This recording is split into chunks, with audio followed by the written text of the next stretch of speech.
In 1915, one of America's most carefully documented mansions finalized its internal circulation. Yet today, one functional route shown in early records no longer reaches anywhere on the public map.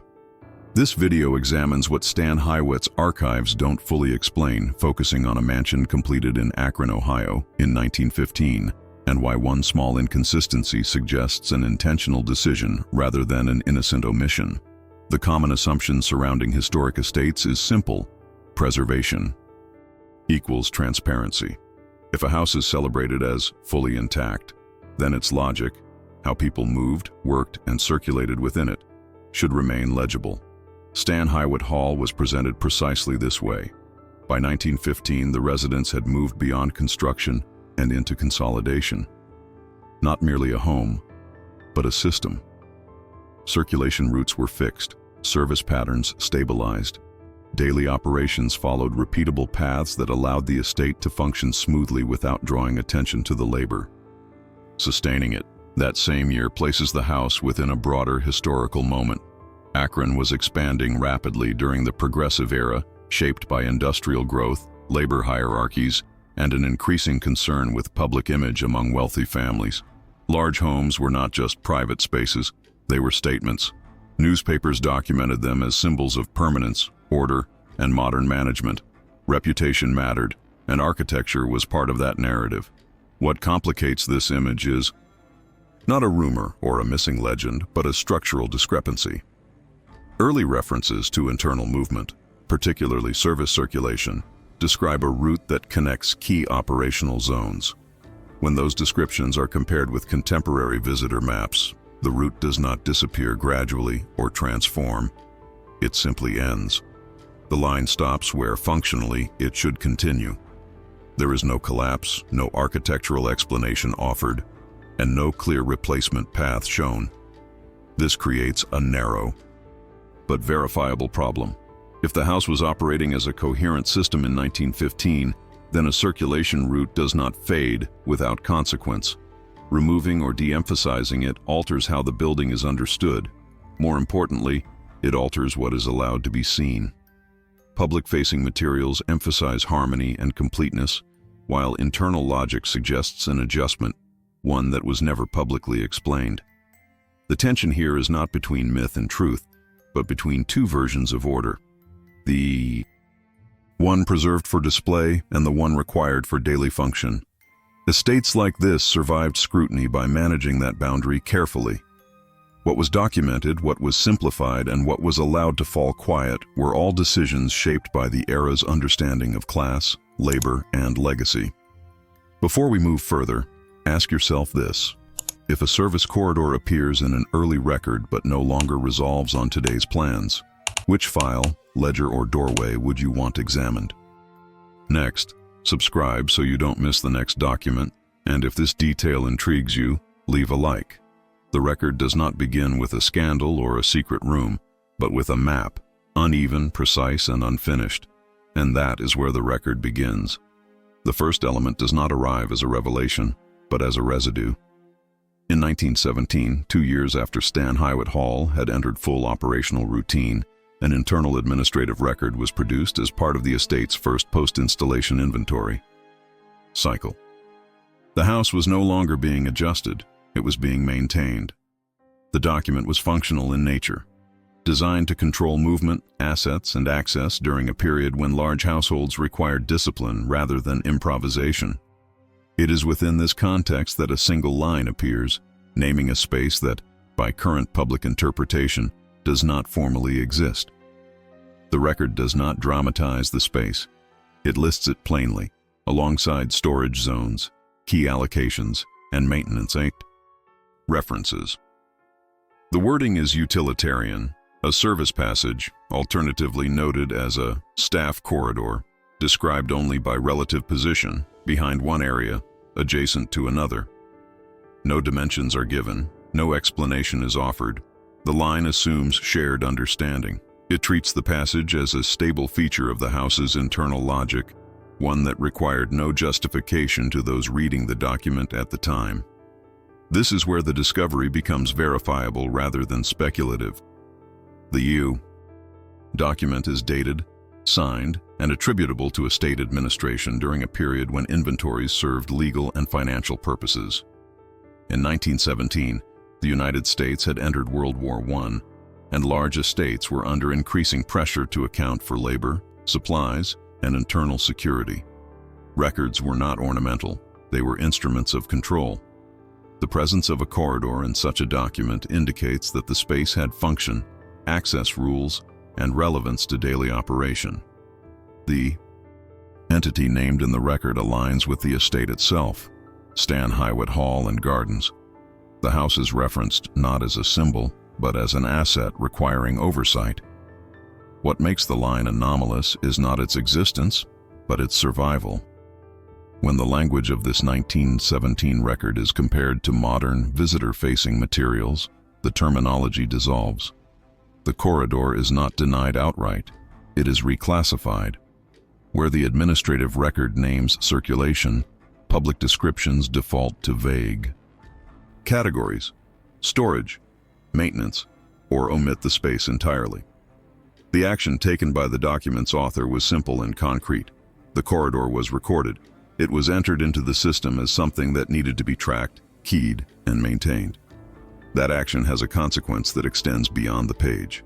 Once a space is named in an inventory, it demands reconciliation with any future representation of the building. A corridor cannot simultaneously exist as circulation and not exist as a route. One of those versions must yield. What follows is not interpretation but contrast.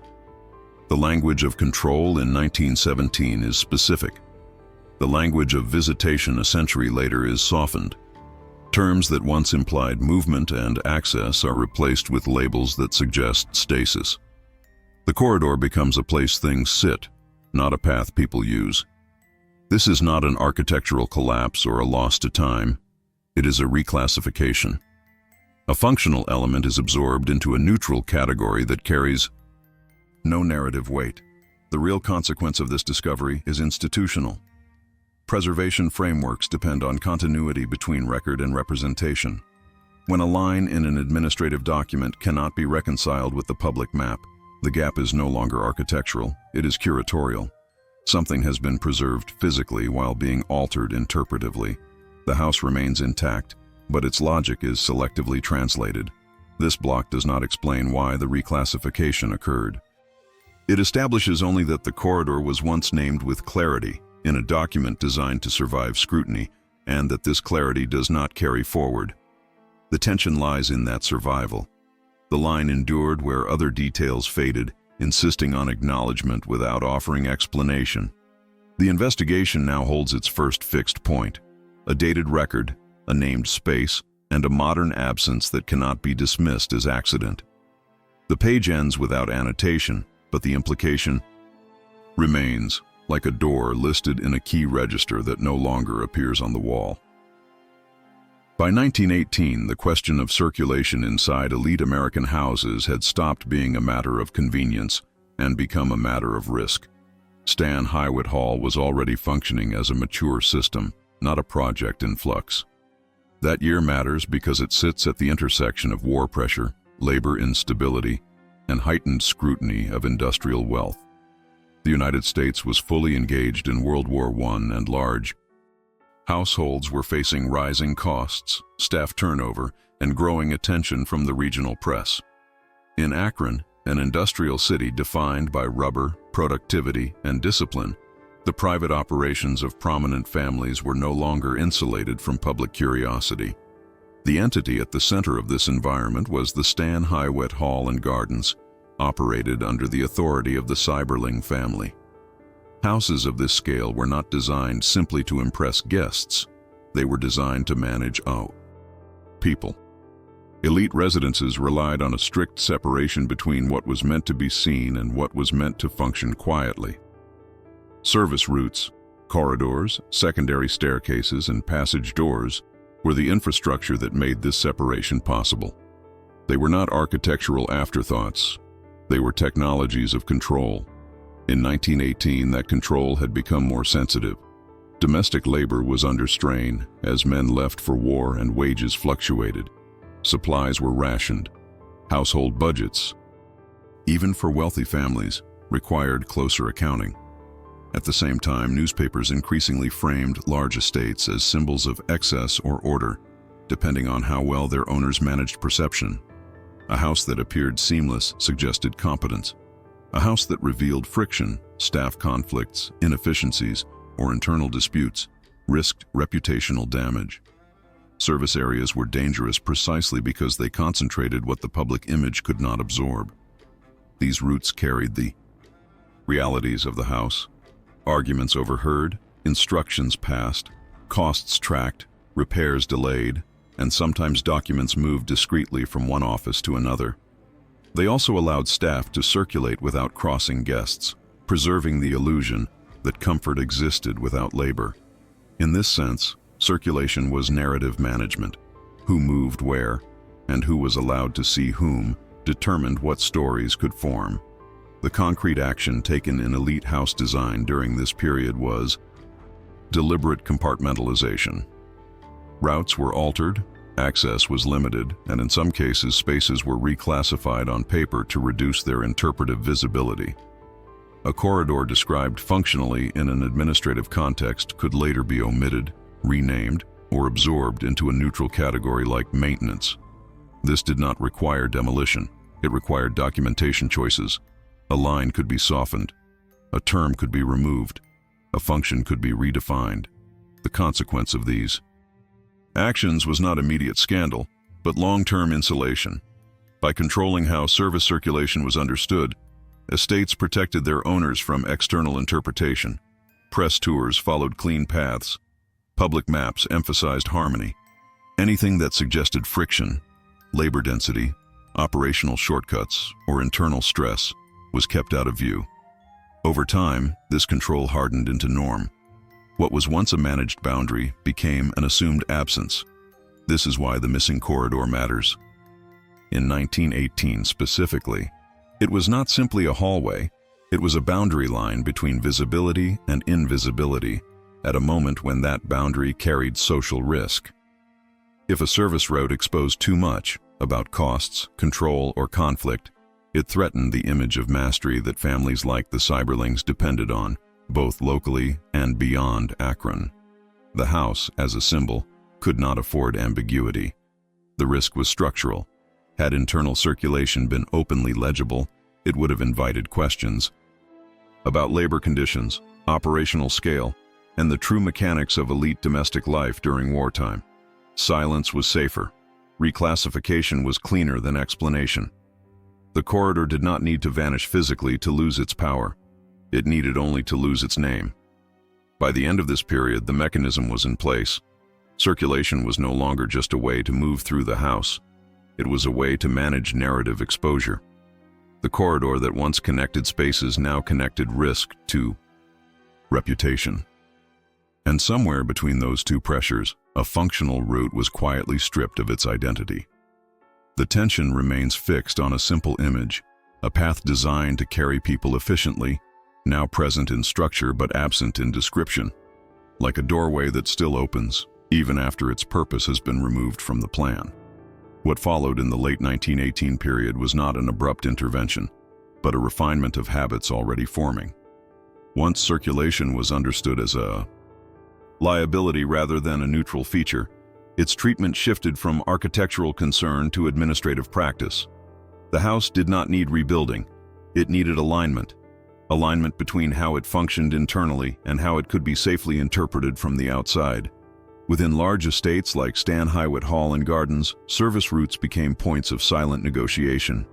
They were still used, still necessary, but increasingly framed as background infrastructure rather than intentional design. The practical action in this phase was omission by normalization. Maps given to visitors grew cleaner. Descriptions narrowed. Staff movement was absorbed into generic categories that resisted scrutiny. Over time, this created a subtle distortion. What remained visible appeared complete precisely because what complicated it had been conceptually flattened. This process carried institutional consequences. Once a circulation element was no longer named explicitly, it stopped generating questions. Curators, guides, and later archivists inherited a version of the house that appeared resolved. The absence of explicit reference did not signal loss, it signaled closure. The corridor had not disappeared, but its interpretive function had been reassigned. It no longer explained movement. It merely occupied space. The social effect of this shift was cumulative. As generations passed, the estate's internal hierarchy became harder to reconstruct from public material alone. Labor paths blurred into architectural margins. Decisions that once reflected control strategies during wartime pressures now read as neutral design outcomes. The risk that had driven reclassification in 1918 was no longer active, but its solution persisted. Silence aged better than explanation. Crucially, this normalization insulated reputation without leaving fingerprints. No memo announcing a change survives. No public statement reframes the corridor. The adjustment occurs through repetition. The same simplified map reused, the same neutral language echoed, the same omissions carried forward. What began as a protective measure gradually hardened into assumed truth. Later audiences encountered the estate as a finished story, not a managed one. The real consequence of this phase is interpretive inertia. Once a space is excluded from the narrative long enough, reintroducing it becomes disruptive. It raises questions not only about architecture, but about intent. Why was it excluded?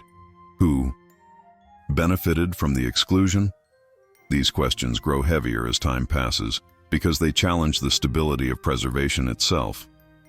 A preserved house is expected to clarify, not complicate. By the early post-war years, the corridor's absence had become unremarkable. It no longer required defense. It simply was not there, on paper, in tours, or in explanation. The control mechanism had succeeded by becoming invisible. What remained was a structure that still bore the imprint of its operational past, paired with a narrative that no longer acknowledged that past directly. This extension does not introduce a new discovery. It establishes continuity. The risk identified in 1918 did not resolve. It settled. The corridor's identity was not erased in a single act, but worn down through administrative convenience and curatorial repetition. The house adapted not by changing what existed, but by changing what was allowed to matter. The unresolved tension now tightens around a single fact. Space that once required tracking and control now survives only as anonymous volume. Its physical presence is intact. Its meaning is not.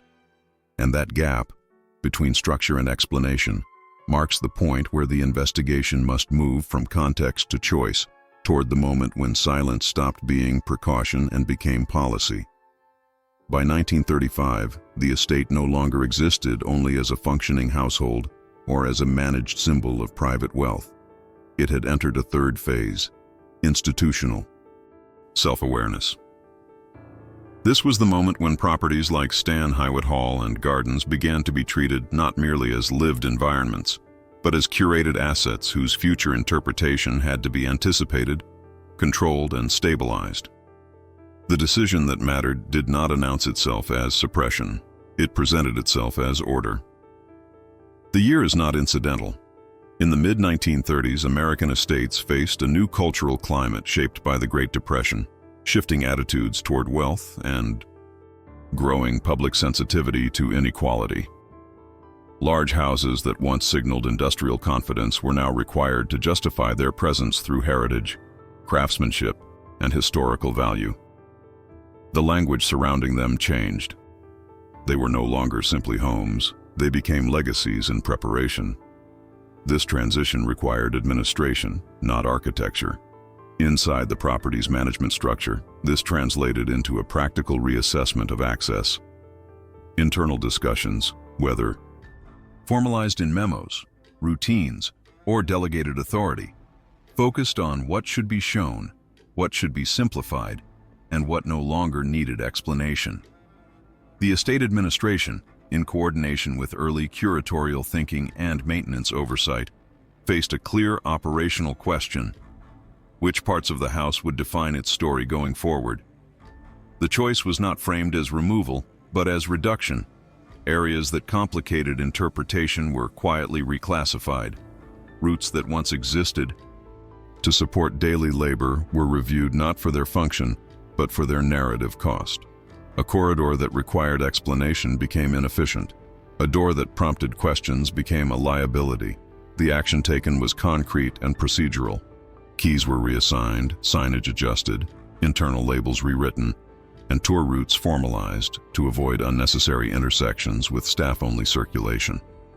This was the moment when the house stopped being explained as a system and began to be presented as a sequence. Movement was no longer organic, it was guided. Visitors would see rooms in a controlled order, hear a curated account, and leave with a sense of completeness. What fell outside that sequence did not need to be denied. It needed only to be excluded from the script.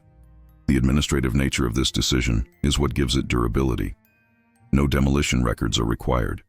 No dramatic alteration of walls or floors is necessary. The change occurs at the level of permission. Who is allowed to pass through which space? Which doors remain unlocked? Which corridors retain names, and which dissolve into anonymous utility?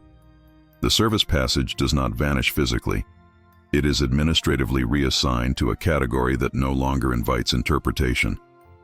The consequence of this decision is institutional clarity at the cost of historical complexity. Once the route is designated staff only, it exits the realm of public meaning. It is no longer part of the house's story, only part of its operation. Over time, even that operational memory fades. Staff changes, procedures evolve. What remains is a locked boundary that no longer requires justification. This shift marks the true origin of silence, not because something shocking occurred, but because someone chose coherence over completeness. The house, as presented, became easier to explain. The burden of interpretation was reduced.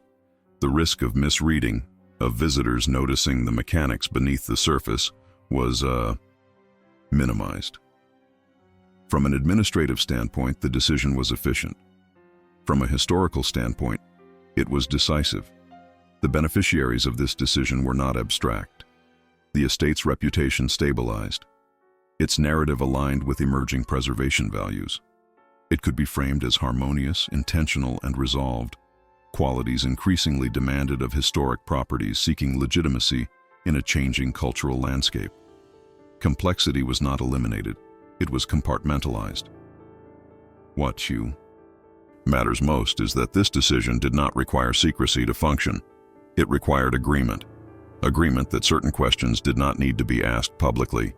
Agreement that access could be rewritten without explanation. Agreement that future audiences would accept the version of the house placed in front of them. By formalizing access and simplifying interpretation, the administration transformed earlier improvisations into policy. What had once been situational caution hardened into structural choice. The corridor's absence was no longer a byproduct of circumstance. It was the result of an internal resolution that valued stability over disclosure. The block ends not with evidence of destruction, but with evidence of intent. A route redefined, a key moved, a sign replaced. The physical house remains unchanged, but its rules have shifted. And in that shift lies the quietest form of decision-making, one that leaves no spectacle behind, only a door that still exists, now closed, unmarked, and no longer part of the plan. After the 1935 realignment, the effects of the internal decision did not surface immediately as absence, but as consistency. Once access rules were formalized, they began to reproduce themselves without further intervention. New staff were trained within the adjusted boundaries. Maintenance routines adapted to the revised circulation logic. What had been an intentional choice gradually took on the appearance of inevitability. The house behaved as though it had always been meant to function this way. Within Stan Hywet Hall and Gardens, this meant that administrative memory outlasted personal memory. Individuals who participated in the original reassessment were replaced, but the structure they left behind remained intact. Keys were inherited along with instructions. Routes were followed because they were marked, not because their logic was understood. Over time, even staff members no longer questioned why certain passages were restricted or unnamed. They simply learned that they were. The concrete action in this phase was reinforcement rather than change. Access lists were maintained. Tour scripts were repeated. Internal diagrams, when updated, reflected the simplified version of circulation rather than the older functional one. Nothing dramatic occurred. No new orders were issued. The system worked because it no longer required justification.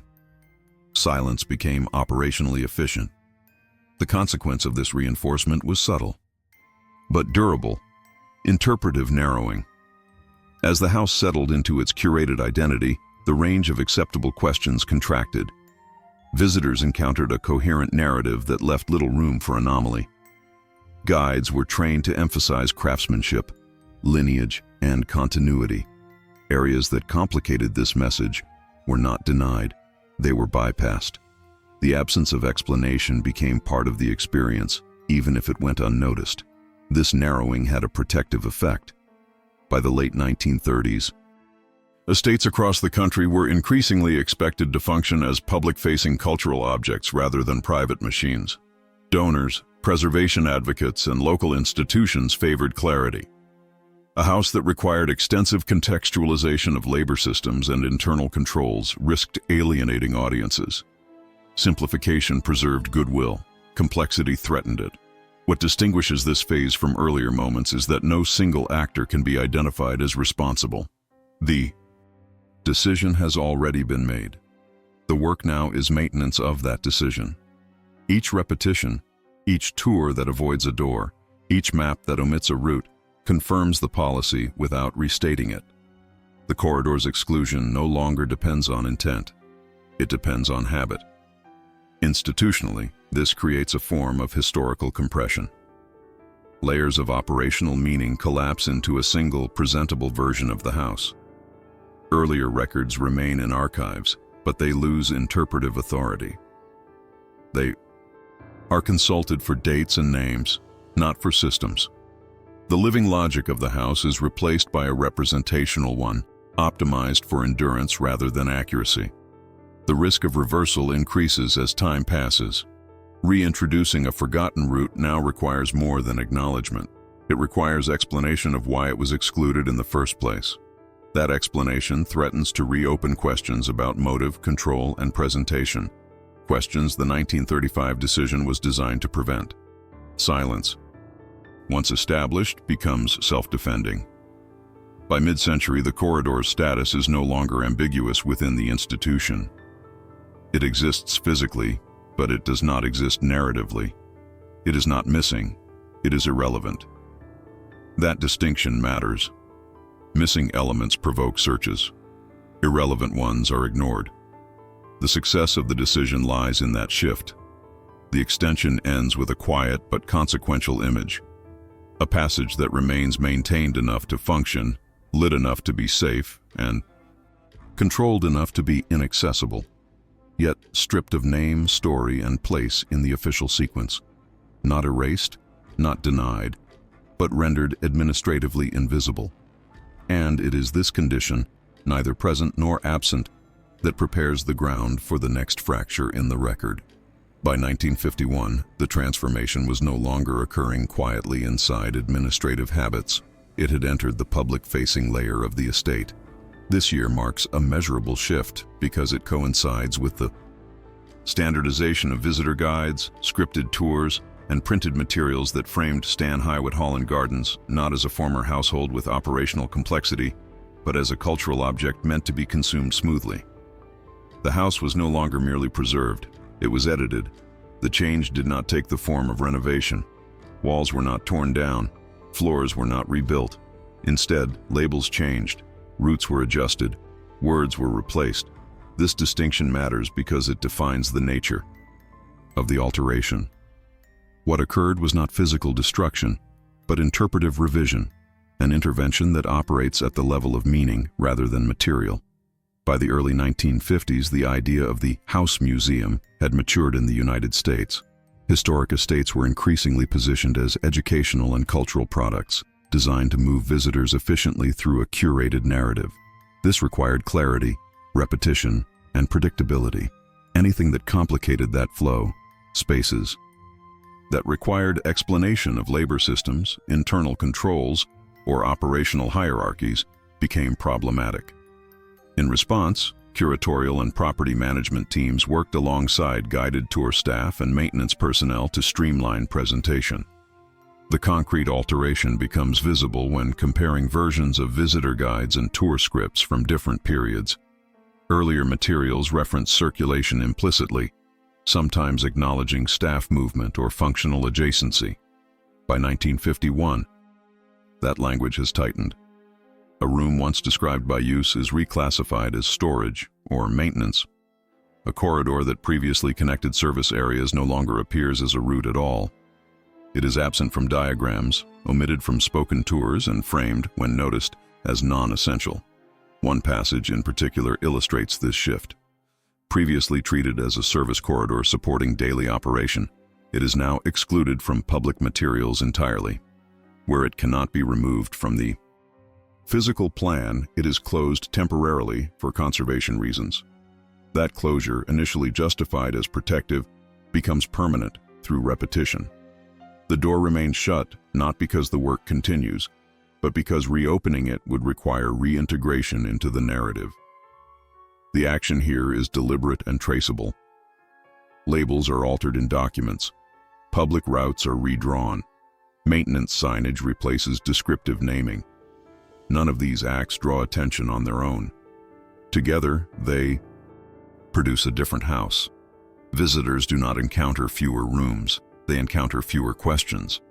The alteration succeeds because it presents itself as neutral housekeeping rather than decision-making.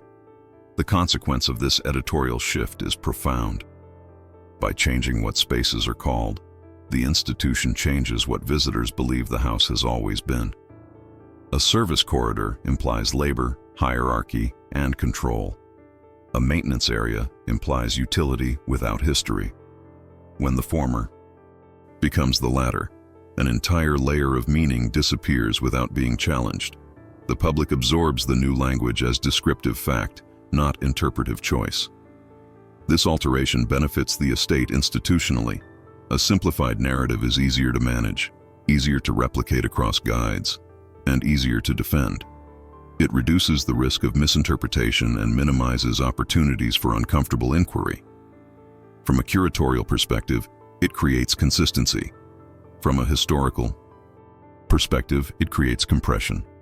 Multiple functions collapse into one acceptable category. The social consequence is subtle but lasting. Visitors leave with a sense of elegance uninterrupted by the mechanics that sustained it. The house appears serene, self-contained, and complete. The realities of staff circulation, where people moved unseen, where instructions traveled, where tensions were managed, are no longer legible. The estate's operational past is not denied. It is untranslated. This is the critical difference between loss and alteration. Loss implies absence caused by damage or neglect. Alteration implies replacement. In 1951, the estate's narrative does not lose spaces. It replaces their meanings. A corridor does not vanish. It is stripped of public function. A room does not disappear. It is reassigned a name that drains it of interpretive weight. The institutional cost of this choice is deferred. In the short term, clarity improves. Tours run smoothly. Materials align. Over time, however, the gap between archival records and public presentation widens. Documents from earlier decades describe a house that no longer matches the one being shown. Reconciliation becomes harder with each passing year because the altered narrative gains authority through longevity. The alteration also introduces a one-way constraint. Once a space is publicly redefined as irrelevant, restoring its former significance would require explanation. That explanation would expose the fact that a choice was made. By avoiding that exposure, the institution protects itself, but at the expense of transparency. The house becomes easier to experience, but harder to fully understand. This block ends not with disappearance, but with substitution. A functional identity replaced by a neutral one, a path converted into a boundary. a name quietly exchanged for another that asks less of the audience. The image that remains is simple and unresolved, a passage still present behind the walls, still maintained enough to exist, but officially transformed into something that no longer carries history, only utility. After the 1951 editorial shift settled into place, its effects extended beyond language and into institutional memory. Once visitor materials were standardized, they began to function as reference points not only for the public, but for internal alignment. New guides were trained using the revised scripts. Maintenance teams coordinated around the same simplified diagrams. What had started as an interpretive adjustment gradually became the baseline against which all future understanding of the house was measured. Within Stan Hywet Hall and Gardens, this created a subtle inversion of authority. Earlier administrative records, which described the house as a working system, lost primacy. They remained archived, but no longer governed how the property was explained or navigated. The public-facing narrative, repeated daily and reinforced through print, gained practical dominance. Over time, it was this narrative, not the older documents, that defined what was considered accurate. The concrete action during this phase was reinforcement through replication. Guidebooks were reprinted without revisiting older terminology. Training materials referenced the updated classifications exclusively.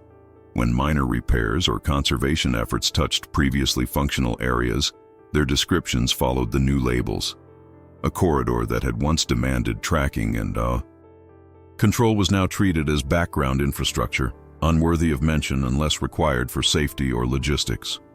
The consequence of this replication was a narrowing of interpretive elasticity. As the revised narrative aged, it acquired the appearance of neutrality. Later curators and staff encountered it as inherited truth rather than constructed choice. Any discrepancy between archival language and present-day materials could be dismissed as outdated phrasing rather than evidence of change. The institution did not need to defend the omission. It no longer recognized it as one. This phase also altered how absence itself was perceived. Because the change was editorial rather than physical, nothing appeared missing to the visitor. There were no blocked doorways on the tour route, no conspicuous dead ends. What visitors experienced was coherence. The absence of certain spaces felt natural, even intentional, because the narrative had been built to accommodate that absence seamlessly. Institutionally, this produced a form of reputational insulation. By the mid-20th century, historic houses increasingly competed for legitimacy as educational destinations. Consistency mattered. A house that appeared internally contradictory risked being seen as poorly curated. By maintaining a clean, uninterrupted storyline, the estate positioned itself as authoritative and resolved. Questions about labor systems or operational complexity were quietly deprioritized in favor of aesthetic and lineage-based interpretation. The longer-term cost of this approach is cumulative. Each year that passed without reintegration of reclassified spaces made their return less feasible. Reintroducing a service corridor into the narrative would no longer feel like clarification. It would feel like revision. It would raise questions not only about architecture, but about why the space had been absent from public explanation for so long. The passage of time turned a manageable adjustment into a potential controversy. What is notable in this extension is the absence of conflict. No protest forces the change. No external authority demands it. The alteration persists because it aligns with institutional convenience. It simplifies training, reduces interpretive burden, and protects the estate from scrutiny it has learned to avoid. Silence proves efficient, and efficiency becomes policy without declaration. By this stage, the corridor's transformation is complete. It is no longer contested internally, because it no longer registers as a point of meaning. It exists only as a logistical necessity, detached from story. Its earlier identity, as a connector of labor, movement, and control, has been overwritten by repetition rather than erased by force. The extension closes on a restrained but consequential image. A guide leading visitors past a wall behind which a route still runs, speaking with confidence drawn from materials that no longer acknowledge it. The house appears whole, uninterrupted, and settled. Yet beneath that composure lies a structure whose history has been selectively thinned, one editorial change at a time, setting the stage for the next moment when the record and the presentation begin to diverge again. By 1979, the question was no longer whether the narrative worked, but for whom it worked best. That year marks the consolidation of Stan Hywet Hall and Gardens as a stable cultural attraction, supported by admissions, events, donations, and institutional partnerships.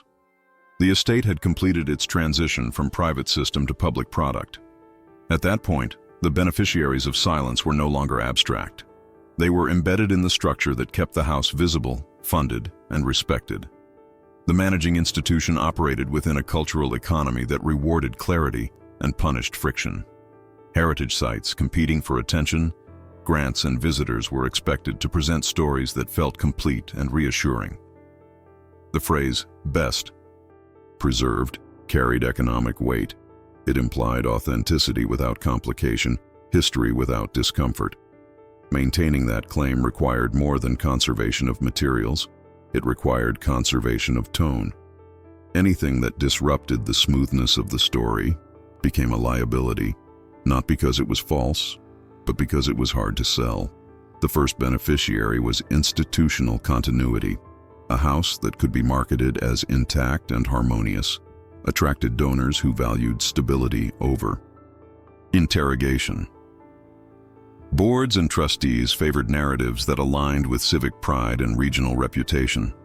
A simplified interpretation reduced internal debate, streamlined approvals, and minimized the risk of donor discomfort. In this environment, silence was not passive, it was actively protective.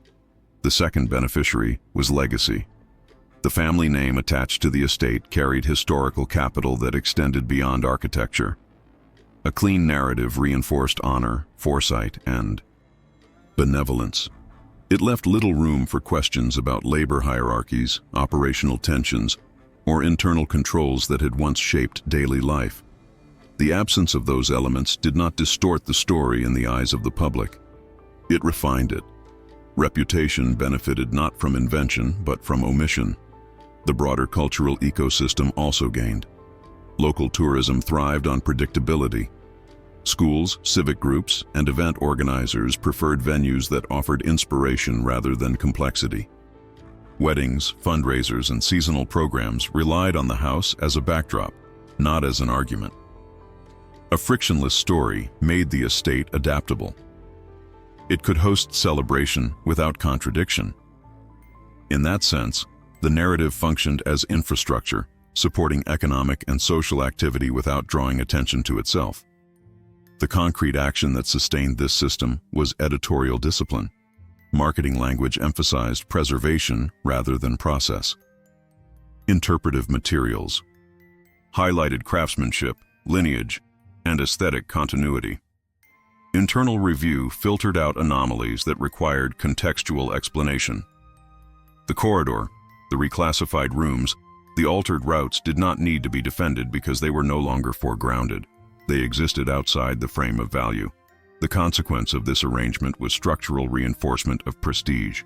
Each successful season validated the narrative. Attendance numbers justified the interpretation. Financial stability confirmed that nothing needed to change. Over time, the institution's survival became evidence of its correctness. Silence produced results, and results protected silence.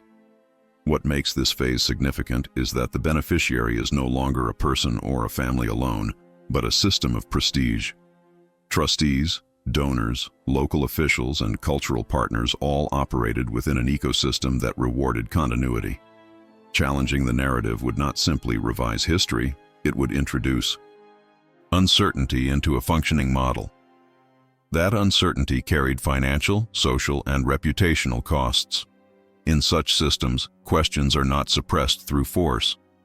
They are deferred through incentives. The house, in this context, became a stabilizing symbol. Its apparent completeness reassured audiences during periods of economic and social change. By the late 20th century, industrial decline had altered Akron's identity. Cultural landmarks offered continuity. The estate's smooth story provided a sense of rootedness that extended beyond its walls. That symbolic role increased the cost of disruption. The silence surrounding reclassified spaces thus served multiple interests simultaneously. It protected donors from discomfort. It preserved institutional authority. It maintained regional pride. And it ensured that the estate remained legible as a cultural asset rather than a contested site. The beneficiaries did not need to coordinate. The system aligned their interests.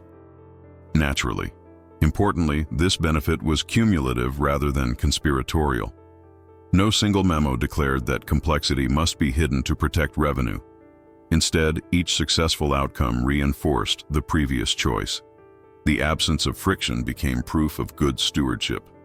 Over time, stewardship was defined less by completeness and more by sustainability. This is why the beneficiary cannot be isolated to a single actor. The silence supported a network. It allowed the estate to function as a product without appearing commercial, as history without appearing political, and as preservation without appearing selective. The corridor's exclusion played a small but essential role in maintaining that balance. It removed a question that had no easy answer and no immediate benefit. The unresolved tension lies in what this success obscures. A system that rewards smoothness has little incentive to revisit its own foundations. The very stability that protects the institution also hardens its blind spots. What is gained in prestige is lost in elasticity. The story becomes harder to adjust as evidence accumulates. The block ends on a restrained but telling image, a sold-out event moving effortlessly through spaces designed to impress, while behind the scenes, a route once central to daily operation remains closed, unnamed, and irrelevant to the narrative that now sustains the house. The prestige holds, the silence pays dividends, and the question of cost, historical rather than financial, remains suspended waiting for the next point of fracture. As the 1980s progressed, the benefits of a frictionless narrative became self-reinforcing in less visible ways. Success altered expectations. Once the estate demonstrated that it could sustain itself financially and culturally without revisiting interpretive gaps, those gaps ceased to be perceived as weaknesses. They became neutral space, areas of non-discussion that did not register as omissions because the system around them functioned smoothly. Within Stan Hywet Hall and Gardens, this meant that institutional priorities subtly reordered themselves. Preservation planning focused on materials that aligned with visitor experience. Fundraising emphasized continuity and elegance. Strategic conversations centered on growth, outreach, and long-term viability. Questions that did not advance these goals were not formally rejected. They were simply never elevated to decision-making status. Silence proved compatible with progress. The concrete action in this phase was selective investment. Resources flowed toward visible conservation projects, public programs, and event infrastructure, areas that reinforced the estate's image as complete and stable. Spaces that had already been editorially downgraded received only functional attention: lighting for safety, basic maintenance, access control. Their historical interpretation was not expanded because it offered no clear return within the existing model. The consequence of this investment pattern was asymmetry. Some parts of the house accumulated layers of explanation, signage, and narrative depth. Others remained thin, described only in operational terms. Over time, this imbalance reshaped institutional perception. Well-interpreted spaces came to represent the house itself. Marginalized areas faded into the background, not because they lacked history, but because their history no longer intersected with institutional incentives. This dynamic also influenced external relationships. Donors tended to support projects they could see and understand. Community partners favored programming that felt celebratory rather than analytical. Educational initiatives gravitated toward themes of craftsmanship, innovation, and family legacy, topics that fit comfortably within the established frame. The estate's reputation as a dependable cultural anchor strengthened precisely because it avoided interpretive volatility. What emerges here is a form of structural benefit that operates without overt intention. The institution does not need to defend its choices because those choices align with the metrics by which success is measured. Attendance remains strong. Funding remains reliable. Public trust remains intact. In such conditions, revisiting older complexities appears unnecessary, even imprudent.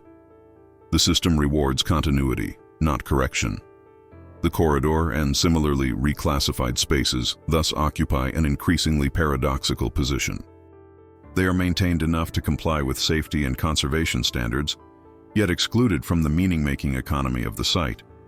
Their existence is acknowledged only when required by logistics. Historically, they are silent. Institutionally, they are inert. This is not neglect.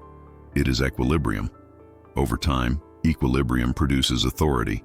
When an interpretation persists long enough, it begins to feel inevitable rather than chosen. New professionals entering the organization encounter the narrative as settled ground. Challenging it would require not only evidence, but justification for disruption. Why complicate a system that works? Why risk destabilizing donor confidence or public perception? The cost-benefit calculation favors restraint. This restraint has an ethical dimension, even if it is rarely articulated. Cultural institutions often balance completeness against care for audiences, for stakeholders, for sustainability. In this balance, omission can appear responsible. It avoids overwhelming visitors. It prevents misinterpretation. It protects the institution from debates it is not equipped to host. Yet this same restraint narrows the historical record presented to the public. The long-term effect is quiet, but consequential. A house that once functioned as a complex machine of people, movement, and control becomes known primarily as an aesthetic object. Its operational past recedes into archives that are technically accessible but interpretively dormant. The beneficiary of this transformation is not just prestige, but predictability. Predictability stabilizes institutions. It also limits their capacity to evolve. This extension closes on a subtle image of benefit sustained through habit. Annual reports celebrating growth, promotional photographs emphasizing harmony, visitors leaving with a sense of completeness they have no reason to question. Meanwhile, behind a maintained door that rarely opens, a route remains unused by the story that surrounds.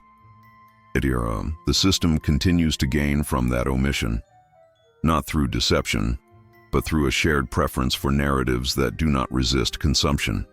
The disappearance does not announce itself as loss. It presents instead as subtraction so precise that it can be mistaken for clerical cleanup. The fixed point here is 1923, a year that survives in fragmentary records tied to daily operation rather than public display. In that year, a specific space inside Stan Hywet Hall and Gardens appears, with a defined name and at least one surviving reference. The name is not metaphorical. It is functional, direct, and unambiguous. It identifies a room or passage by what it does, not by how it looks. The reference emerges in material meant to orient work, not visitors. A catalog entry, a caption beneath a photograph, or a maintenance notebook lists the space alongside other operational zones. The language assumes familiarity. It does not justify the name. It does not explain the room's purpose. It treats the designation as settled fact. This is the critical detail. The name exists because it is useful to those who move through the house daily. The entity responsible for recording it is not ceremonial. It belongs to the domestic system, housekeeping, inventory control, or internal cataloging. These records exist to reduce ambiguity. They are created so staff know where to go, what to access, and what to maintain. Precision matters. A mislabeled room wastes time. An unnamed space creates confusion. The presence of a specific name in 1923 signals that the room's identity was active and necessary. The disappearance begins when that name cannot be found again in the sequence of materials that follow. Later inventories omit it. Later photo sets no longer display the image it once accompanied, or they present a similar view stripped of caption. The space does not vanish physically. What vanishes is its label. In some cases, the room is absorbed into a broader category, Storage. Utility. Maintenance. Terms that describe condition rather than function. In others, the photograph remains but is detached from explanatory text. The visual survives. The name does not. The action that defines this block is removal. A caption is taken out. A line is dropped from an inventory. A maintenance note no longer appears in sequence. None of these acts require demolition. They require editorial intervention. Someone handling the material chooses what carries forward and what does not. The result is not an empty space, but a mute one. This is where disappearance becomes an artifact. The gap is not inferred from rumor or absence of evidence, but from a comparison between two states of documentation. Before, a named space integrated into operational records. After, the same space present only as anonymous volume or background image. The before and after do not argue with each other. They simply fail to align. That misalignment is the evidence. The consequence of this: removal is not confusion, but stabilization. Once the name is gone, the space stops generating questions. A named room invites inquiry. Why that function? Why that location? Why that access? An unnamed space invites none. It can exist indefinitely without explanation. In institutional terms, the disappearance reduces interpretive liability. A thing without a name does not demand a story. This matters because names are anchors. They tie space to practice, practice to people, and people to hierarchy. Removing a name loosens those ties. The room becomes interchangeable with any other non-public area. Its history collapses into generic utility. The disappearance thus alters the house's internal grammar. Fewer nouns mean fewer sentences can be formed about how the place actually worked. The disappearance also has archival consequences. Once a label is removed, future catalogers lose a reference point. Even if a photograph survives, it can be misidentified. Even if a room survives, its earlier function becomes harder to reconstruct. The archive does not announce that something has been taken away. It simply presents a thinner version of itself. Researchers encounter silence and assume it reflects reality, not selection. What distinguishes this disappearance from later editorial changes is its timing. In 1923, the house is still within living memory of full operation. The removal cannot be attributed to distant curatorial reinterpretation. It occurs while the functional logic is still known to those who work there. That proximity sharpens the question. A name does not fade accidentally while its users remain present. Its removal implies a choice, however small, to stop carrying it forward. The disappearance does not need motive to function. It needs only acceptance. Once the name is gone from one record, it becomes easier to exclude it from the next. Each omission reinforces the last. Over time, the absence gains authority through repetition. What began as a single deletion becomes the new baseline. The institutional effect is cumulative. A space that once had a role becomes increasingly difficult to defend as meaningful. Without a name, it cannot be easily referenced. Without reference, it cannot be easily discussed. The disappearance thus prepares the ground for later reclassification and closure. It removes friction before friction can form. This block does not claim that the disappearance resolves the case. It sharpens it. The absence itself becomes a material object of study. A missing caption functions like a missing signature or a crossed-out line. It draws attention not to what is gone, but to the act that removed it. The closing image is restrained but exact. An early photograph, once accompanied by a specific caption, now displayed without explanation. The frame remains. The walls are familiar. But the words that once fixed the space in the house's internal logic have been stripped away. What stands in their place is not ignorance, but silence, carefully maintained, officially inherited, and waiting to be reconciled with the records that still remember the name. What follows the disappearance is not immediate confusion, but administrative adaptation. Once a name is removed from circulation, the systems that depended on it begin to compensate quietly. Work continues, cleaning schedules adjust, Maintenance routes are memorized rather than documented. The house does not pause to resolve the absence. It absorbs it. This is how a disappearance survives without resistance. Within Stan Hywet Hall and Gardens, the loss of a precise label initiates a subtle shift in how internal knowledge is transmitted. Instructions become oral rather than written.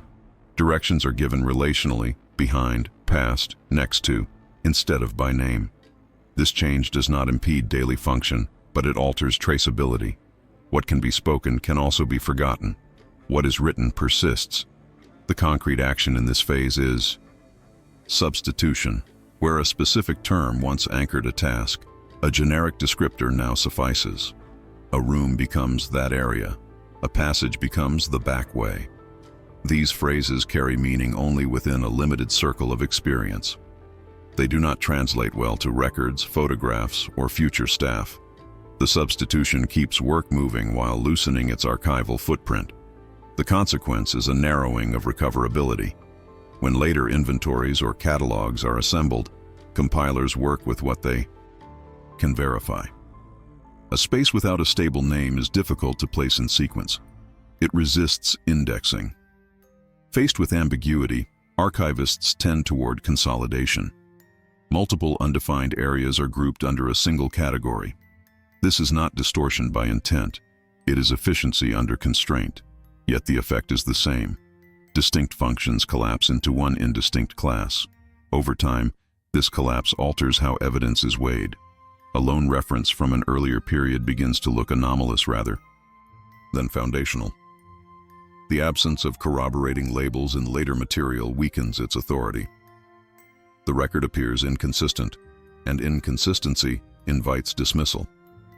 What was once a normal designation is reinterpreted as an outlier, perhaps a temporary usage, perhaps a clerical quirk. The disappearance rewrites not only the present, but the past. This phase also changes how images are curated. Photographs without clear captions become harder to contextualize. They are more likely to be excluded from display or reproduced without explanatory text. The image survives, but its informational density is reduced. Viewers see architecture, not operation. The photograph no longer argues for a function. It merely illustrates atmosphere. Institutionally, this reduction lowers the cost of omission. Without a stable name to provoke inquiry, the space no longer interrupts the narrative flow. Tours pass by without pause. Guides are not trained to address questions that never arise. The disappearance thus moves from record to routine. It becomes embedded in how the house is experienced. What distinguishes this stage from deliberate alteration is its passivity. No one needs to decide again to remove the name. The work has already been done. The system now rewards those who do not notice the gap. Attention shifts elsewhere, to rooms with stories intact, to artifacts that photograph well, to features that reinforce the house's coherence. The unnamed space recedes without protest. The archival cost continues to accrue. As decades pass, the absence hardens. Later researchers encounter a thin trail and conclude that little can be said. The lack of material becomes evidence of insignificance rather than evidence of removal. This inversion is critical. Silence is no longer something to be explained. It is something that explains itself. The extension reveals how disappearance matures. It begins as deletion, but it survives as habit. It is maintained not by secrecy, but by ordinary procedures that privilege clarity over completeness. The house does not conspire to forget. It forgets because forgetting is easier to manage than remembering something that no longer has a place in the system. The closing image is understated and unresolved. A set of keys labeled for areas that still exist, hanging beside a blank tag where a name once was. The metal is worn, the ring is intact, the absence is small enough to be overlooked, yet specific enough to matter. It does not announce what is missing. It only confirms that something once had to be named, and now does not. The inconsistency enters the record without drama, carried by numbers rather than words. The anchor year is 1919, and the document is technical by design. an assessment tied to insurance coverage, repair authorization, or structural valuation. Its purpose is not narrative. It exists to quantify risk, cost, and exposure. That purpose is what gives it weight. Unlike guidebooks or internal notes, this kind of record must align with physical reality.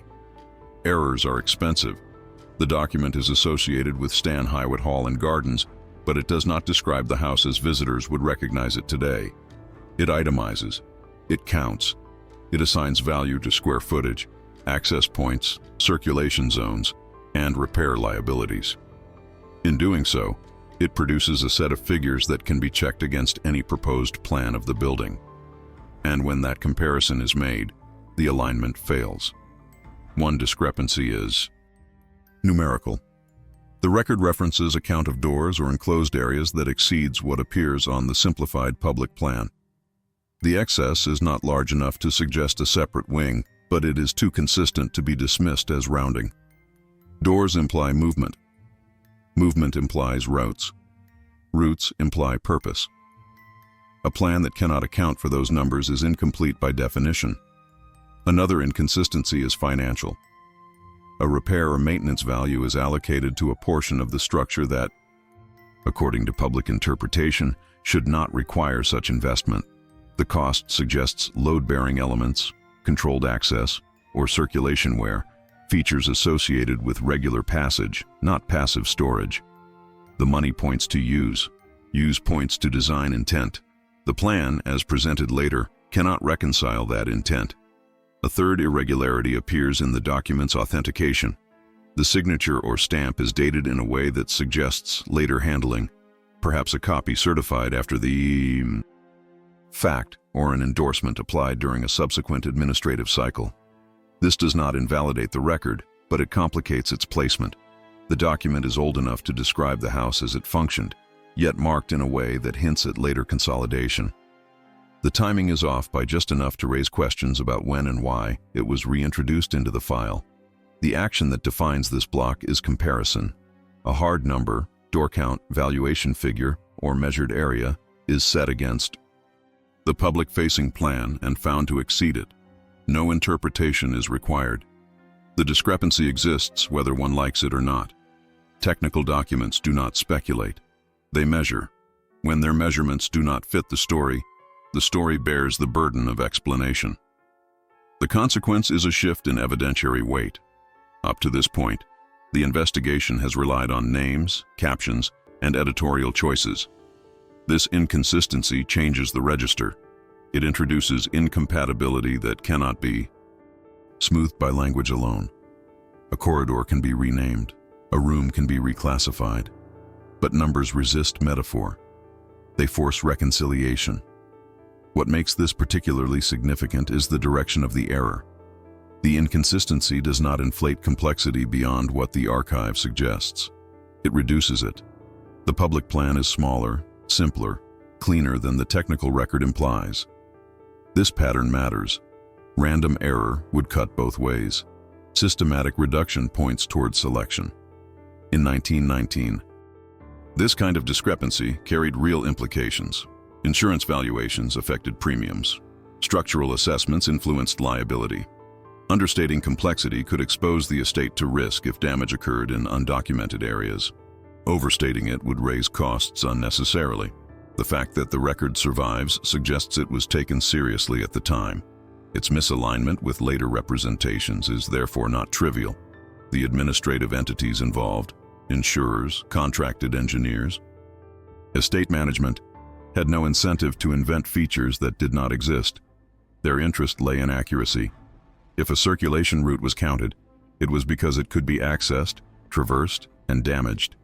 The public plan's silence on that route does not erase the risk it once represented. This inconsistency also interacts with earlier disappearances. A named space that loses its label can be absorbed into generic categories. A photograph without a caption can be sidelined, but a numerical excess lingers. It cannot be renamed into compliance. It sits in the record as surplus, forcing later compilers either to ignore it or to flatten the plan until the numbers appear to fit. Flattening is the path of least resistance. Over time, simplified plans gain authority through repetition. Technical anomalies are treated as historical noise. The absence of visible contradiction in the present becomes evidence that the past must have been simpler than the record suggests. The inconsistency is inverted. The document is questioned rather than the plan. The institutional risk of addressing the mismatch is clear. Acknowledging extra circulation or structural complexity would reopen questions about why those elements are not interpreted. It would invite scrutiny of past editorial choices. It would complicate the best-preserved narrative by introducing variance between record and representation. For institutions built on trust and stability, such variance is destabilizing. The inconsistency therefore occupies a fragile position. It is too technical to dramatize and too precise to dismiss easily. It does not accuse, it contradicts. Its presence strengthens the investigation by grounding it in incompatibility rather than inference. Something counted in 1919 does not fit what is shown now. The block does not resolve which element is wrong.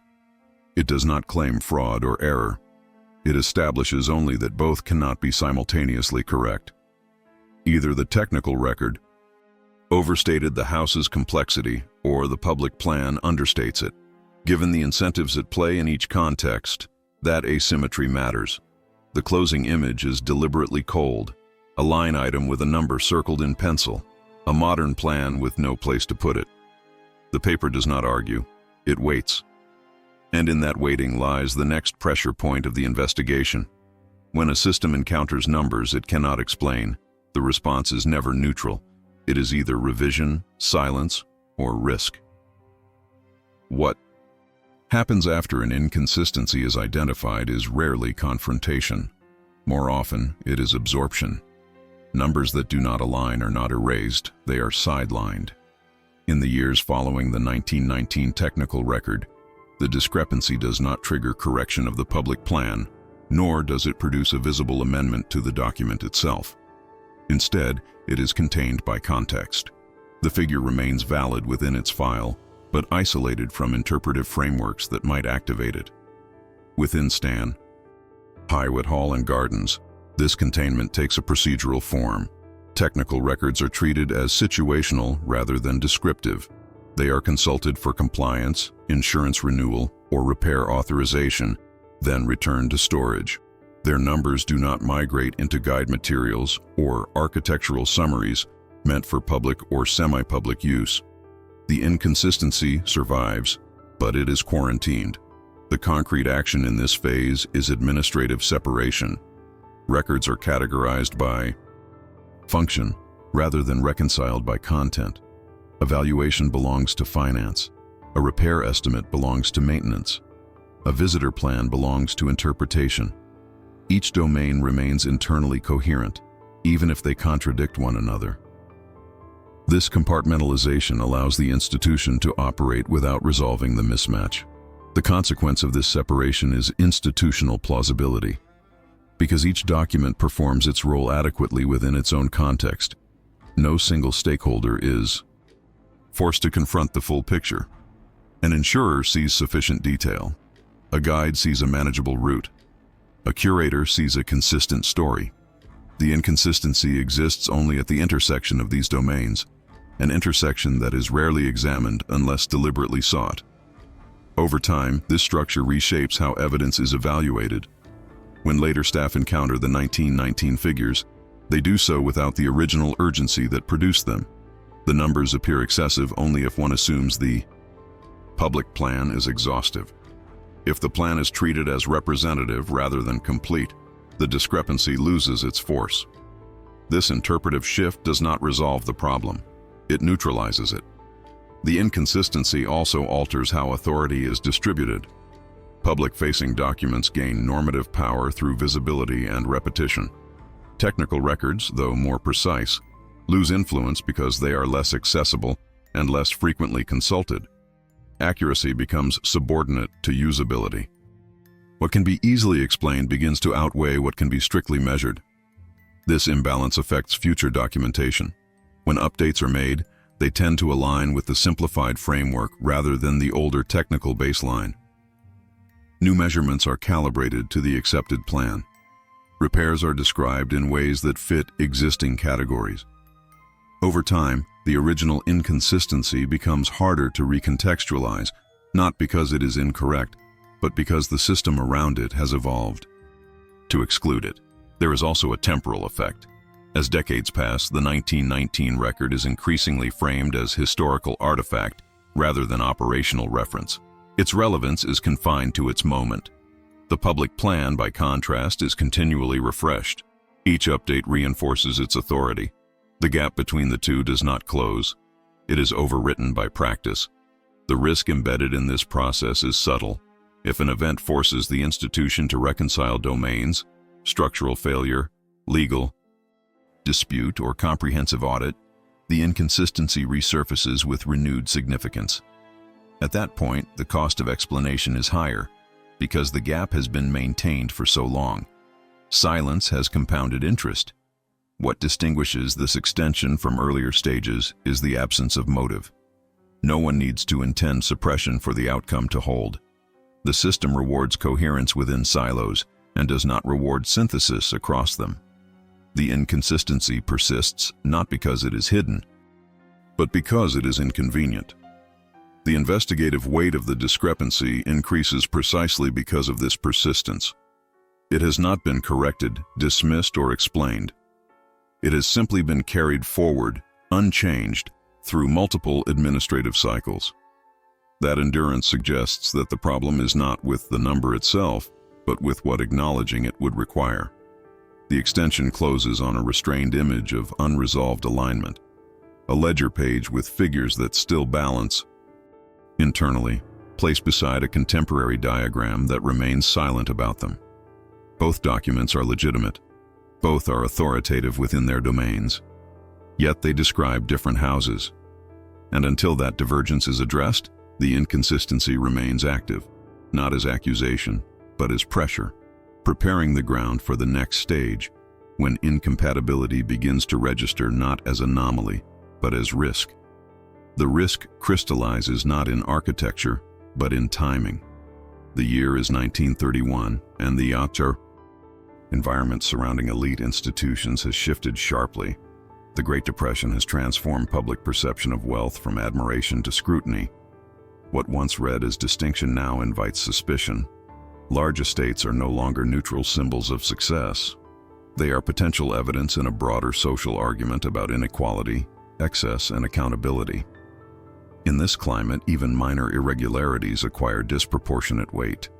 The estate at the center of this exposure is Stan Hywet Hall and Gardens, situated within an industrial city whose fortunes are visibly contracting.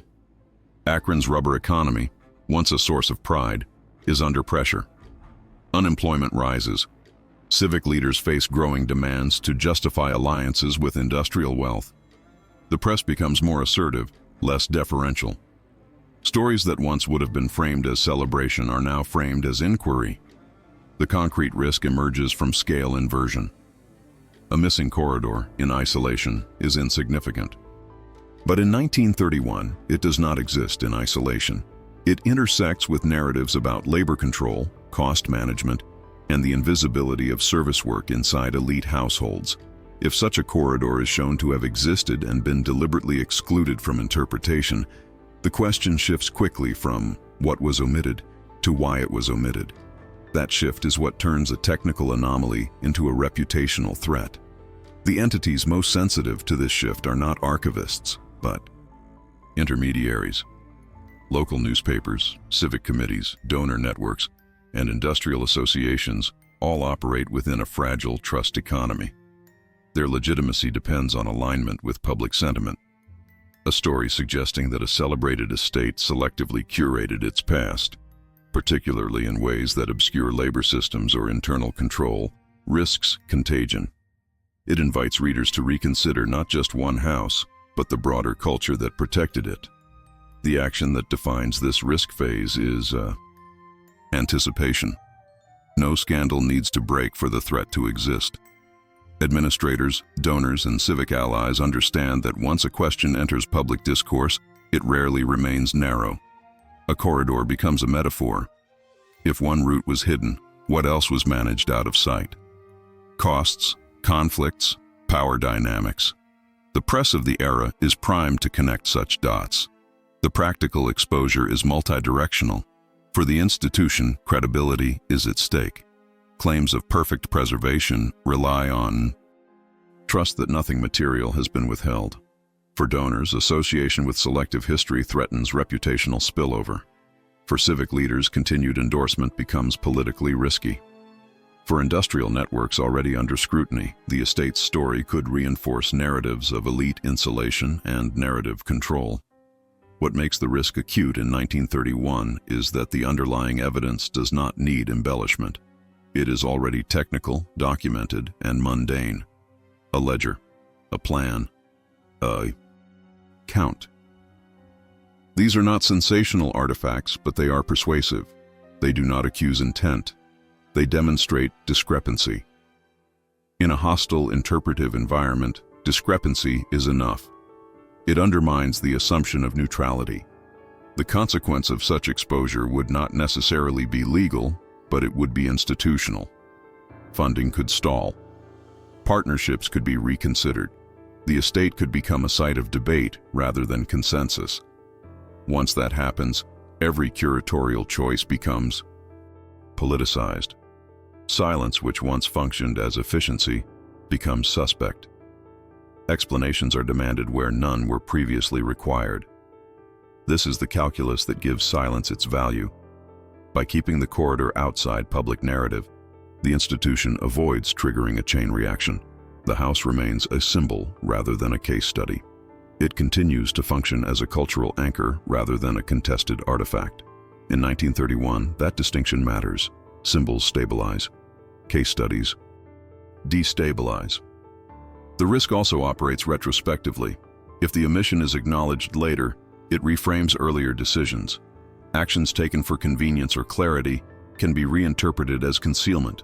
The longer the silence persists, the more intentional it appears when uncovered. In that sense, delay increases exposure rather than reducing it. What is manageable as explanation in one decade becomes scandal in another. Importantly, this risk does not require malice to exist. It emerges from misalignment between record and representation under conditions of social stress. The estate does not need to be guilty of wrongdoing to become vulnerable. It needs only to appear selective at a moment when selectivity itself is under attack. The silence thus functions as a defensive architecture. It absorbs pressure by denying the press a foothold. Without a publicly acknowledged anomaly, there is nothing to investigate. Without investigation, there is no story. Without a story, alliances hold. This is not censorship. It is preemption. The unresolved tension at the end of this block lies in fragility. A system that depends on silence is stable only as long as silence holds. The corridor's absence is not dangerous because of what it hides, but because of what it could catalyze if named at the wrong moment. In 1931, naming it would not have clarified history. It would have rewritten it under hostile terms. The closing image is deliberately restrained. A folded newspaper on a desk. Headlines about layoffs and public trust, beside an internal plan that does not match its own numbers. Nothing is published, nothing is accused, yet the risk is fully present. The house stands intact, admired, and silent, its stability preserved not by walls, but by the careful avoidance of a question that, once asked, would not stay contained. By 1986, silence no longer needed protection. It had become infrastructure. What began decades earlier as selective omission had matured into formal procedure, embedded in the vocabulary and workflow of modern curatorial practice. The shift is visible not in dramatic acts, but in paperwork, training manuals, and access policies that define what is considered appropriate for interpretation and what is quietly excluded from it. At Stan Hywet Hall and Gardens, this normalization coincides with the professionalization of heritage management across the United States. Preservation was no longer guided primarily by family memory or ad hoc stewardship.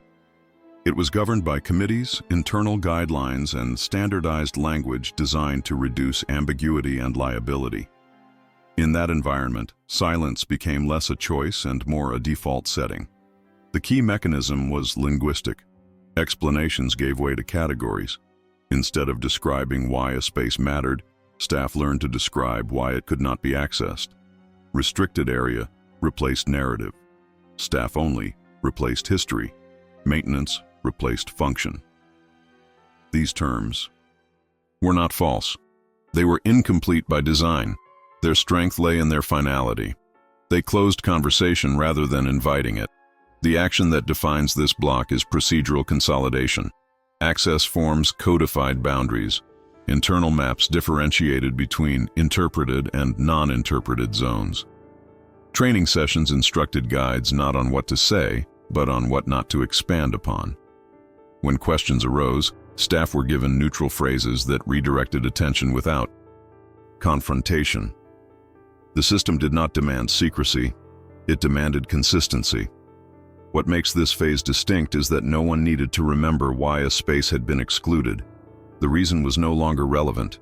The rule was enough.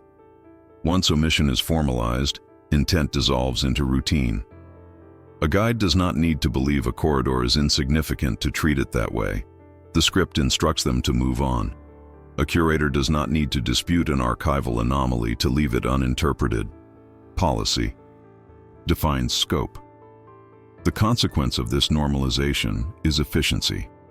The institution gains the ability to operate without revisiting earlier tensions. Silence becomes economical.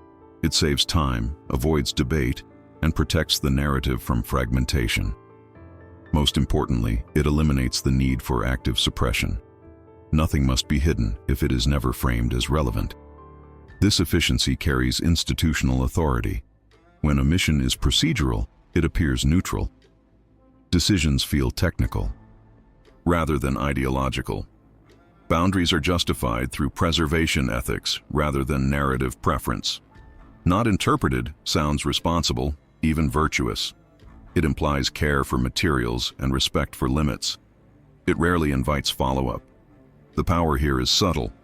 It does not lie in forbidding access, but in defining relevance. Spaces outside interpretation are not controversial. They are simply outside scope. Over time, this distinction reshapes public expectation. Visitors learn that some questions are inappropriate not because they are dangerous, but because they fall outside the experience being offered. Silence becomes polite. Institutionally, this produces a stable equilibrium. Committees can approve plans without reopening old files. Preservation teams can focus on visible features. Educational programming can proceed without confronting unresolved discrepancies. The system functions smoothly because it no longer acknowledges friction as something to be managed. It has been reclassified as noise. The ethical dimension of this shift is rarely articulated internally. Staff operate within best practices as defined by their field. Limiting interpretation is framed as focus, not avoidance.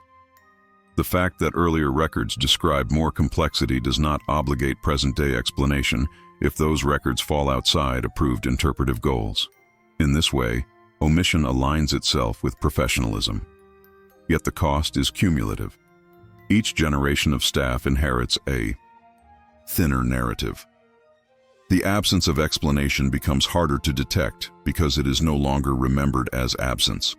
What once required justification now appears natural. The silence is no longer defensive.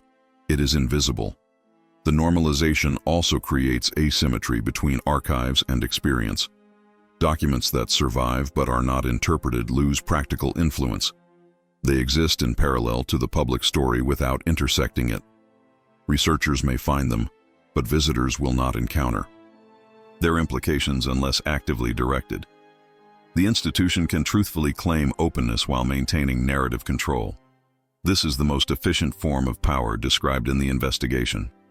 No lies are told. No records are destroyed. Access is simply managed through language and procedure. The system does not argue with evidence, it sidesteps it. silence becomes a tool that requires no maintenance beyond repetition.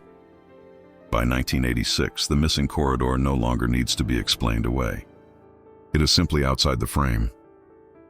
The question of why it matters has been answered implicitly. It does not, because the institution has decided not to make it matter. That decision is not revisited, because it is no longer visible as a decision. The unresolved tension is structural. A system that normalizes silence is resilient, but brittle. It depends on the continued acceptance of its categories. Should those categories be questioned by new standards, new audiences, or new pressures, the absence they conceal becomes newly charged. What was once routine can suddenly appear deliberate. The block closes on an image of procedure made permanent, a modern access policy stamped and filed, listing areas as restricted without explanation.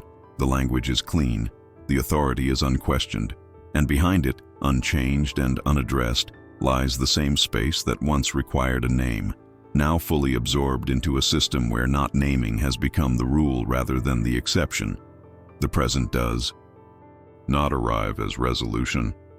It arrives as confirmation. In 2023, Stan Hywet Hall and Gardens operates as a mature, confident institution. Seasonal tours run on schedule, conservation projects are announced publicly, events fill the calendar, and the language of stewardship emphasizes care, continuity, and access. The house is celebrated not as a problem to be examined, but as a success to be maintained. What distinguishes the present is not the absence of records, but the persistence of boundaries. Visitor maps remain clean and navigable. Educational materials foreground craftsmanship, family history, and aesthetic coherence. Areas designated as operational are treated as self-explanatory exclusions. They exist, but they are not framed as questions. The institution does not deny their presence. It simply does not interpret them. The concrete action that brings the investigation into the present is ordinary and repeatable. A request is made for reference to an internal route mentioned in early documentation. The current visitor map is consulted. The route does not appear. A direct question follows, about circulation, about alignment between record and plan. The response is measured and consistent. The area is described as staff only. Its function is categorized as maintenance. No further explanation is offered because none is required under existing policy. This exchange is not evasive. It is procedural. The staff member does not improvise. They rely on approved language. Designed to close inquiry without confrontation. The tone is polite. The boundary is firm. The question does not escalate because the system is built to absorb it. This is how the silence survives into the present. Not through denial, but through routinized response. What remains unexplained is not dramatic. There is no hidden chamber revealed, no sealed archive unlocked. The unresolved element is modest but precise. Why routes cited in earlier operational records are no longer legible in the interpretive framework offered to the public, and why those routes are now treated exclusively as logistical rather than historical. The institution does not argue that the routes never existed. It simply declines to frame them as meaningful. The consequence of this posture is educational closure. By defining relevance narrowly, the institution limits the kinds of histories that can be told on site. Labor systems, internal control, and circulation logic remain peripheral. They are acknowledged only insofar as they support maintenance narratives. The house is presented as an object of appreciation rather than an artifact of social organization. This choice shapes public understanding as effectively as any exhibit. What makes the present moment distinct is transparency without disclosure. Archives remain accessible. Researchers may consult documents. The institution can credibly claim openness, yet the interpretive experience remains bounded. The silence does not contradict evidence, it simply withholds synthesis. Visitors are not misinformed, they are selectively informed. This selectivity carries institutional benefits. The house remains legible to broad audiences. Programming avoids controversy. The educational mission aligns with donor expectations and public comfort. In a cultural environment where institutions are increasingly scrutinized for interpretive choices, restraint is framed as responsibility. The absence of explanation is defended implicitly as focus. At the same time, the unresolved question becomes contemporary. It no longer belongs to the past alone.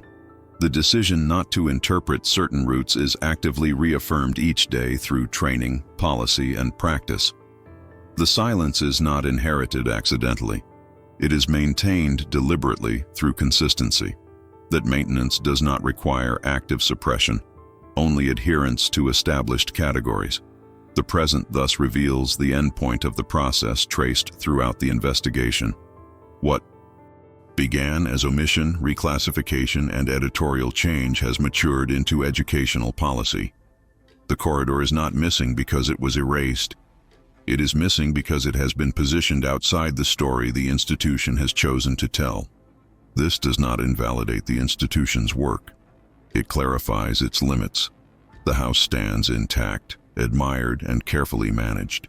Its public narrative remains stable because instability has been designed out of it. The unanswered question persists not as a flaw, but as a boundary. The case, therefore, does not close.